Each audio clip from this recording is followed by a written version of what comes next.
Voilà, dans la série des confinés parlent aux confinés, je vais vous faire un petit texte de mon ami Christian Cueil.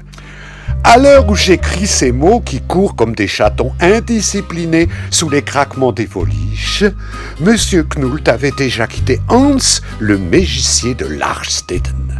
Il cheminait sur une crête du petit Odenwald, d'où il observait les grumes dérivant sur l'eau turbide du Neckar. Il continua sa route après avoir salué M. Gaspard, son vieil ami colporteur, marchand de toile de Voiron, avec qui il avait partagé quelques bouteilles au ventre rond que l'on appelle ici des Boxtenbelt. La terre humide exhalait alors un parfum brun, recouvrant la toison viride des mousses et des lichens après l'averse, quand il aperçut la vieille chapelle ébranlée par les ans, cachant ses ruines à l'écart des chemins forestiers, en surplomb des eaux transparentes de la rivière. Un éclat de lumière facétieux s'était frayé un passage par quelques interstices invisibles pour déposer son offrande sur la dentelle de la palle, recouvrant le vieux calice posé là, à côté d'une patène emplie d'oubli. Monsieur Knult ressemblait alors en cet instant à un faune hilar que les saints...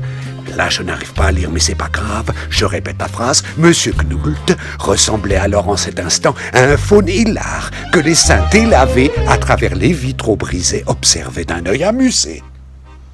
Croquant, avide d'un biscuit de riz que lui avait préparé mademoiselle Hildegard de Birkheim la semaine passée en son jardin des sources blanches, le goût de la cannelle et de l'épeautre chassait miraculeusement le voile noir sur le mont Jungfrau. C'était l'année des 13 lunaisons.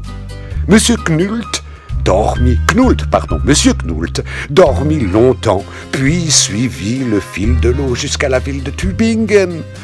Aujourd'hui, il longe la Platane-Allee, traverse le pont Bossu sur le Neckar, revoit l'université où il avait tâté jadis de la prison, la librairie Eckenauer, lieu de son apprentissage, mais tout semble différent, comme dans un mauvais songe. Plus rien ne serait de ce qu'il fut. Il se voit soudain seul dans le miroir des 2 lunes bleues et se dit que désormais, il ne retournerait jamais plus dans ces rues devenues étrangères, où il crut naguère avoir trouvé l'incarnation parfaite de la beauté. Il se mit à entonner un lied de sa composition et reprit sa course à travers la promesse des chemins qui couraient à saute-mouton par-dessus les roues à aube des moulins. Il prit à l'est la direction de la forêt noire, où il avait de bons amis à voir du côté des 7 cascades, pas cacades, cascades de la Coutard.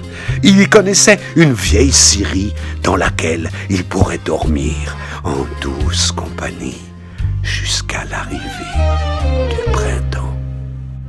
Au revoir les amis confinés, à très vite.